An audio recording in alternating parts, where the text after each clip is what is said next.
नमस्कार, सार्वमंथन न्यूज महाराष्ट्रमध्ये आपलं स्वागत. पाहुयात आजची सविस्तर बातमी. देवळी प्रवरा 2025 सार्वत्रिक निवडणुकीचा प्रचाराची रणधुमाळी चालू असताना मीही माझ्या आईचा प्रचार करण्यासाठी आज देवळी प्रवरा आठवडे बाजार होता, त्या ठिकाणी प्रचार करत असताना मला काही लोकांची आणि बाजारामध्ये काही लोक भेटले का तुम्ही देवळी प्रवरामध्ये तुमच्या घराजवळील शिवसेनेचा बोर्ड पाडला का पाडला असं विचारण्यात आलं. त्यावेळेस मी म्हटलं मी बघतो घरी जाऊन नेमकं काय झालं मला सांगता येणार नाही. मी ज्यावेळेस घरी आलो तर माझ्या घरी कॅमेरे आहेत, त्या कॅमेऱ्यामध्ये स्पष्टपणे दिसलं जातं. ते घरी येऊन कॅमेरे बघितले असता दुपारचे 12:15 तो बोर्ड जो होता तो वाऱ्याच्या झोळकानी खाली पडलेला होता.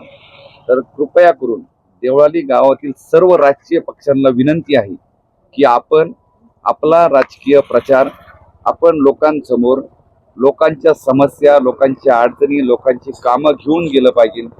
किमान कुठल्याही गोष्टीचं बालिशपणाचं राजकारण करून लोकांसमोर जाऊ नका. आपले मुद्दे, चांगले कामं या ठिकाणी तुम्ही घेऊन जा. लोक तुम्हाला डोक्यावर घेतील, पण असे खोटे नाटो आरोप करून तुम्ही निवडणुकीला सामोरे जाऊ शकत नाही. लोक तुम्हाला स्वीकारणार नाही अशी मला 100% खात्री आहे. आणि देवळाली प्रवरामधील सर्वच जे भारतीय जनता पार्टीचे नगरसेवक आहे ते चांगल्या प्रकारचे उत्तम प्रकारचे कामं करतायत, उत्तम प्रकारचे प्रचार करतायत, लोकांच्या समस्या समजून घेतायत.